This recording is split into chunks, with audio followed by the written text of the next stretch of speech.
नाजरीन अस्सलाम वालेकुम। मैं शाइकुल इस्लाम खैर मकदम करता हूं आप सबका आपके अपने यूट्यूब चैनल स्टडी पॉइंट पर। नाजरीन, आज आप सब के लिए लेकर आया हूं मानू बीएड और डीएलएड के लिए प्रीवियस ईयर क्वेश्चन। जिन दोस्तों ने मानू के लिए फॉर्म भरा है और वो बीएड और डीएलएड का एग्ज़ाम देना चाहते हैं तो वो मेरे क्लास को रेगुलर देख सकते हैं। और जिन दोस्तों ने अब तक चैनल को सब्सक्राइब नहीं किया है तो चैनल को सब्सक्राइब कर लें और बेल आइकन को दबा दें ताकि अगला वीडियो आपको वक्त पर मिल जाए। तो दोस्तों देखते हैं आज का ये क्लास। तो पहला क्वेश्चन है आपका मालूमात आम्मा से यानी जनरल नॉलेज से 10 क्वेश्चन पूछा जाता है। तो आज हम आपको पढ़ाने वाले हैं जनरल नॉलेज से 10 क्वेश्चन और जनरल उर्दू से 10 क्वेश्चन, यानी 20 क्वेश्चन का आपका ये क्लास होगा।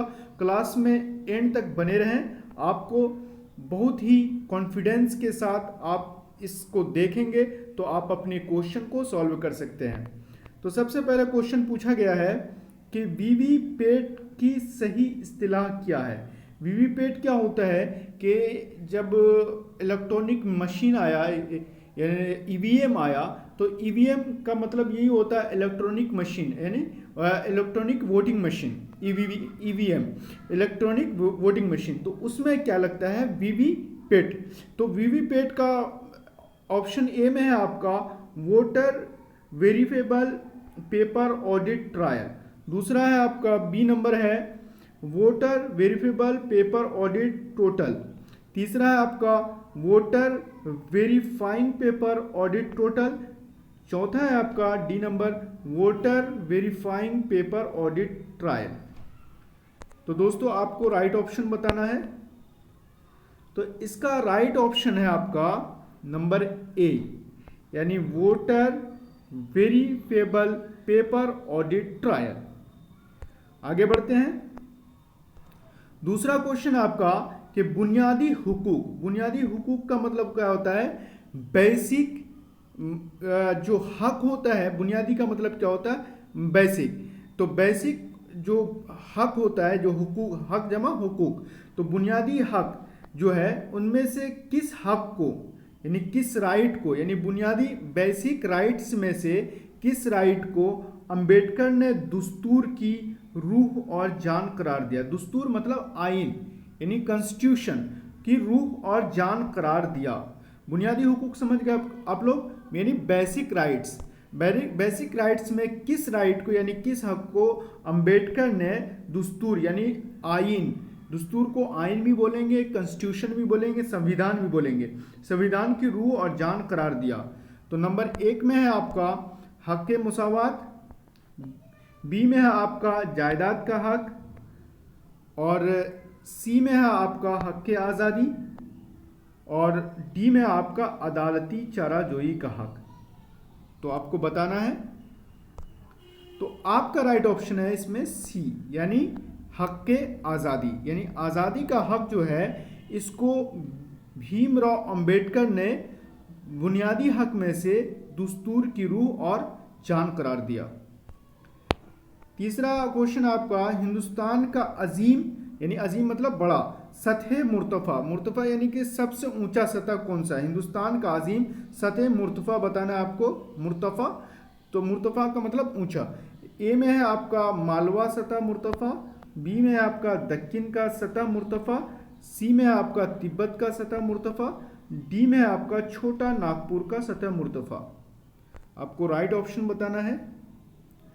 तो आपका राइट ऑप्शन है इसमें सी यानी तिब्बत का सतह मुर्तफ़ा, बिल्कुल राइट ऑप्शन है। चौथा क्वेश्चन आपका मशरूबात में पाया जाने वाला तुरशा।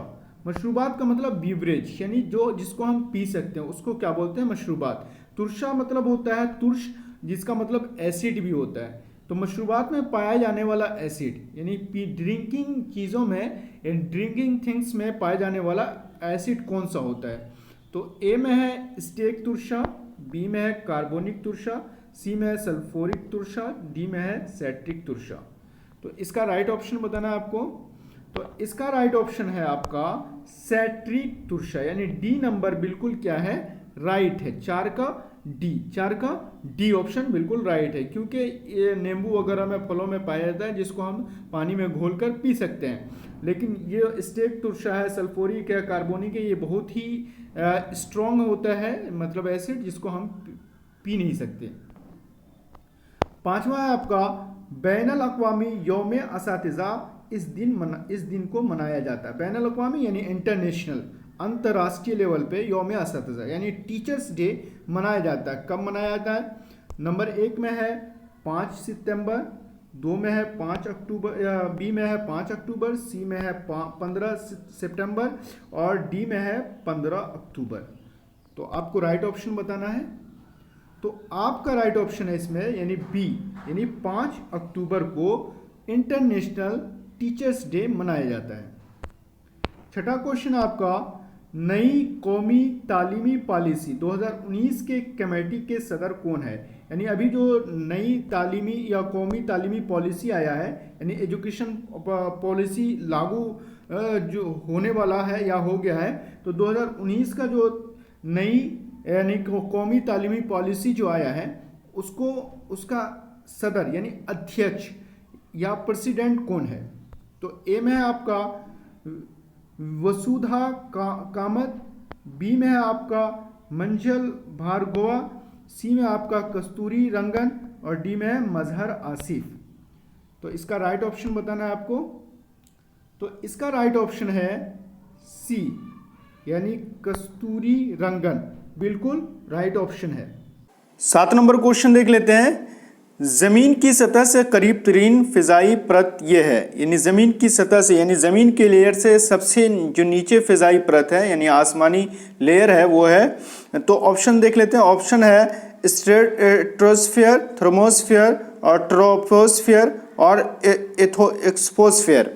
तो इसमें से जो आपका राइट ऑप्शन है, आपका राइट ऑप्शन है सी, यानी ट्रोपोस्फीयर। ट्रोपोस्फीयर बिल्कुल राइट ऑप्शन है। 8 नंबर क्वेश्चन देख लेते हैं। लैंड ऑफ मैपल लीफ इस मुल्क को कहा जाता है। ए में है आपका चीन, बी में है कनाडा, सी में है मिस्र और डी में है फ्रांस। तो आपको राइट ऑप्शन बताना है। तो आपका राइट ऑप्शन है इसमें बी, यानी कनाडा को कहा जाता है, लैंड ऑफ मैपल लीफ का मुल्क कहा जाता है। 9 नंबर क्वेश्चन आपका, ईरान की करेंसी कौन सी है? ईरान की करेंसी कौन सी है? तो ईरान की करेंसी बताना है। ए में है आपका ईरानी रुपया, बी में है ईरानी डॉलर, सी में है ईरानी दिनार, डी में है आपका ईरानी रियाल। तो आपको राइट ऑप्शन बताना है। तो आपका राइट ऑप्शन है इसमें डी, यानी ईरानी रियाल। ईरान का करेंसी कौन सा है? ईरानी रियाल। ये बिल्कुल राइट ऑप्शन है। 10 नंबर क्वेश्चन देख लेते हैं। 10 नंबर क्वेश्चन में है international union for conversion of nature यानी IUCN का क़याम इस साल में अमल में आया, यानी किस साल अमल में आया? तो आपको राइट ऑप्शन बताना है। ए में है आपका 1946, बी में है आपका 1948, सी में है आपका 1950 और डी में आपका 1952। तो आपको राइट ऑप्शन बताना है। 10 नंबर का राइट ऑप्शन क्या है? तो 10 नंबर का आपका राइट ऑप्शन है बी, यानी 1948 को international union for conversion of nature का क़याम अमल में आया था, यानी बी नंबर बिल्कुल राइट ऑप्शन है 1948 को। अब पढ़ लेते हैं हम लोग 10 नंबर का जनरल उर्दू। इसके बाद कल जो हम क्लास लाएंगे वो इंग्लिश का क्लास होगा और वो जनरल इंग्लिश होगा 10 नंबर का। 10 नंबर का क्लास हम कल पढ़ाएंगे। तो इसमें देख लेते हैं जनरल उर्दू में क्या क्या पूछा गया है। पहला क्वेश्चन आपका है 11वां नंबर का, ये आपका ग्रामर से यानी उर्दू कवायद से। सर्दी, कमज़ोरी, बचपन, खामोशी, एहसान वगैरह इसमें की कौन सी किस्म है? तो ए में है आपका इसमें आम, बी में है इसमें ख़ास, सी में है इसमें कैफियत, डी में है इसमें शामिल। तो इसका राइट ऑप्शन है आपका सी, यानी इसमें कैफियत। यानी सर्दी हो गया तो ये कैफियत को बतलाता है, कमज़ोरी भी एक कैफियत को बतलाता है, बचपना भी एक कैफियत, खामोशी, एहसान वगैरह ये किसको बतलाता है? कैफियत को, इसलिए इसको इसमें कैफियत कहा गया है। 12 नंबर का क्वेश्चन आपका, आब हयात किसकी तसनीफ़ है? ए नंबर में है आपका मोहम्मद हुसैन आज़ाद, बी में है मौलाना शिबली, सी में है आपका डॉक्टर अब्दुल हक, डी में है मोहिद्दीन कादिर जोर। तो आपको राइट ऑप्शन बतलाना है। तो इसमें से आपका राइट ऑप्शन है मोहम्मद हुसैन आज़ाद, यानी ए नंबर बिल्कुल राइट है। यानी आबे हयात की तसनीफ़ किसने की है? मोहम्मद हुसैन आज़ाद ने। मोहम्मद हुसैन आज़ाद ने आबे हयात लिखी है। 13 नंबर क्वेश्चन फिर आपका ग्रामर पोर्शन से यानी उर्दू कवायद से है। इसमें है फटकार, थू थू, छी छी, तुफ वगैरह कौन से हुरूफ कहलाते हैं, यानी कौन से हुरूफ हैं। हुरूफ की कई किस्में हैं और उर्दू जब सहायक उर्दू अनुवादक का एग्ज़ाम हुआ था तो उसमें भी हुरूफ अत्फ़ पूछा गया था कि हुरूफ अत्फ़ किसे कहते हैं। तो हुरूफ अत्फ़ जो होता है वो जोड़ने के लिए आता है, दो जुमलों को, दो इसमों वगैरह को जोड़ने के लिए आता है। तो इसमें हुरूफ मतलब हुरूफ की कई किस्मों में मतलब हुरूफ अलग अलग किस्में हैं। तो अब इसमें देख लेते हैं कि फटकार, थू थू, छी छी, तूफ वगैरह हुरूफ की कौन सी किस्में हैं। तो पहला आपका हुरूफ नफ़ी है, दूसरा बी नंबर है हुरूफ नफरीन, और सी नंबर है हुरूफ निदा, और डी नंबर है हुरूफ तरदीद। तो बताएं हुरूफ की कौन सी किस्में हैं। तो आपका बी नंबर ऑप्शन बिल्कुल सही है, यानी हुरूफ नफरीन है। हुरूफ नफरीन ऐसे हुरूफ को कहते हैं जो नफ़रत को जाहिर करने के लिए बोला जाता है। जब भी हम किसी को फटकार लगाएंगे, थू थू करेंगे, छी छी करेंगे, तुफ करेंगे, तो उस वक्त क्या होगा? नफ़रत जाहिर होगा। तो हुरूफ नफरीन ऐसे हर्फ को कहते हैं जिससे नफ़रत जाहिर हो। 14 नंबर क्वेश्चन है आपका, मुक़द्दमे तारीख़ ज़बान उर्दू किसकी तहक़ीक़ी तसनीफ़ है? किसकी तहक़ीक़ी तसनीफ़ है? तो इसका राइट ऑप्शन बताना है आपको। ए में देख लेते हैं। ए में ऑप्शन है आपका मौलवी अब्दुल हक, बी में है मोहम्मद हुसैन आज़ाद, सी में है प्रोफेसर मसूद हुसैन ख़ान, डी में है डिप्टी नज़ीर अहमद। तो दोस्तों इसका राइट ऑप्शन बताना है। तो इसका राइट ऑप्शन है आपका सी, यानी प्रोफेसर मसूद हुसैन ख़ान। मुक़द्दमे तारीख़ ज़बान उर्दू की जो तहक़ीक़ी तसनीफ़ है ये किसने किया है? प्रोफेसर मसूद हुसैन ख़ान ने। 15वां क्वेश्चन देख लेते हैं। 15वां क्वेश्चन आपका, उर्दू मुअल्ला क्या है? उर्दू मुअल्ला क्या है? उर्दू मुअल्ला क्या है? ऑप्शन देख लेते हैं। नज़मों का मजमुआ, बी नंबर में अफसानों का मजमुआ, सी नंबर में खुतूत का मजमुआ, डी नंबर में कहानियों का मजमुआ। आपको राइट ऑप्शन बताना है। तो इसका राइट ऑप्शन है सी, यानी खुतूत का मजमुआ। और खुतूत का मजमुआ यानी उर्दू मुअल्ला क्या है? खुतूत का मजमुआ है जिसको गालिब ने लिखा है। 16 नंबर क्वेश्चन देख लेते हैं कि अनारकली किसका ड्रामा है? अनारकली किसका ड्रामा है? तो इसमें ऑप्शन देख लेते हैं। ऑप्शन है इम्तियाज़ अली ताज, ए में है इम्तियाज़ अली ताज, बी में है डिप्टी नज़ीर अहमद, सी में है पंडित रतन नाथ शरसार, और डी में है मिर्ज़ा हादी रसुआ। तो इसका राइट ऑप्शन है ए, यानी इम्तियाज़ अली ताज अनारकली ड्रामा को लिखा है। 17 नंबर क्वेश्चन देख लेते हैं। बाबाए उर्दू के नाम से जाने जाते हैं, बाबाए उर्दू के नाम से जाने जाते हैं, किसे जाना जाता है? ए में है शिबली नुमानी, बी में है मौलवी अब्दुल हक, सी में है सर सैयद अहमद ख़ान, डी में है मौलाना अबुल कलाम आज़ाद। तो आपको राइट ऑप्शन बताना है। तो आपका राइट ऑप्शन है इसमें मौलवी अब्दुल हक, यानी बाबाए उर्दू के नाम से किसे जाना जाता है? मौलवी अब्दुल हक को। और एक क्वेश्चन मैं आपको यहाँ ऐड कर दूँ कि शायर मशरिक़ किसे कहा जाता है? तो शायर मशरिक़ कहा जाता है अल्लामा इकबाल को। 18वां क्वेश्चन आपका, सबसे पहले उर्दू अदब में नावल निगारी का आगाज़ इन्हीं से होता है, यानी कौन नावल नगारी का आगाज़ करते हैं? तो ए ऑप्शन में है आपका डिप्टी नज़ीर अहमद, बी में है पंडित रतन नाथ शरसार, सी में है बुर्ज नारायण चकबिस्त, और डी में है मिर्ज़ा हादी रसुआ। तो इसका राइट ऑप्शन है आपका ए, यानी डिप्टी नज़ीर अहमद। 19वां क्वेश्चन देख लेते हैं। 19वां क्वेश्चन है रोना, सोना, रोना, हंसना, जाना, आना, मरना वगैरह अफ़आल के किस फ़ेल के तहत आते हैं? तो ये बताना है आपको किस फ़ेल के तहत आते हैं। तो ए में है आपका फ़ेल लाजिम, बी में है फ़ेल मारूफ, सी में है फ़ेल मुतअद्दी, डी में है फ़ेल नाक़िस। तो दोस्तों इसका राइट ऑप्शन है आपका ए, यानी फ़ेल लाजिम। क्यों फ़ेल लाजिम है?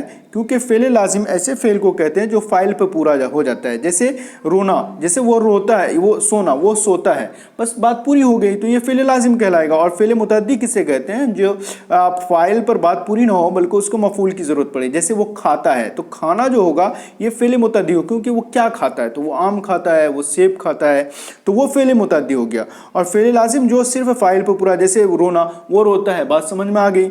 इसी तरह वो हंसता है, वो जाता है, वो आता है, वो मर गया है, बात पूरी हो जाती है। तो जिससे बात फ़ाइल पे बात पूरी हो जाए उसको क्या कहते हैं, फ़ेल लाजिम कहते हैं। और फ़ेल मुतअद्दी जो फ़ाइल के अलावा मफ़ूल की भी जिसको ज़रूरत पड़ती है उसको फ़ेल मुतअद्दी कहते हैं। ठीक है। और फ़ेल मारूफ किसे कहते हैं, जिसमें फ़ाइल होता है। और फ़ेल नाक़िस कहते हैं जिसमें था, थे, थी, यानी कि जिसमें करना या होना नहीं बल्कि, या कहते हैं कि फ़ेल नाक़िस किसे कहते हैं कि जिसमें यानी कि होना नहीं पाया जाए बल्कि करना पाया जाए। जैसे वो जिसमें ऑलरेडी है, जैसे वो बीमार है, वो बीमार था, तो था क्या हो जाएगा, फ़ेल नाक़िस हो जाएगा। तो ये क्या है, सोना, रोना, हंसना, जाना, आना, मरना, ये फ़ेल लाजिम है। 20 नंबर का क्वेश्चन देख लेते हैं कि आलिम का मतलब इल्म जानने वाला, कातिल का मतलब कत्ल करने वाला, हाकिम का मतलब हुक्म देने वाला, ये कौन सी इस्म की किस्म है। तो ऑप्शन देख लेते हैं। ए में है आपका इसमें मुश्तक, बी में है इसमें मफूल, सी में है इसमें फ़ाइल, डी में है इसमें जामिद। तो आपको राइट ऑप्शन बतलाना है।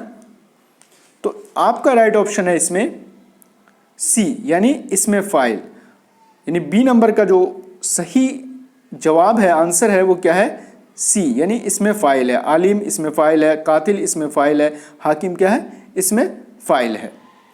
तो दोस्तों कैसा लगा आज का ये क्लास, आप हमें कमेंट करके ज़रूर बताएं। वीडियो को लाइक करें, शेयर करें। मिलते हैं अगली वीडियो में, तब तक के लिए खुदा हाफिज़।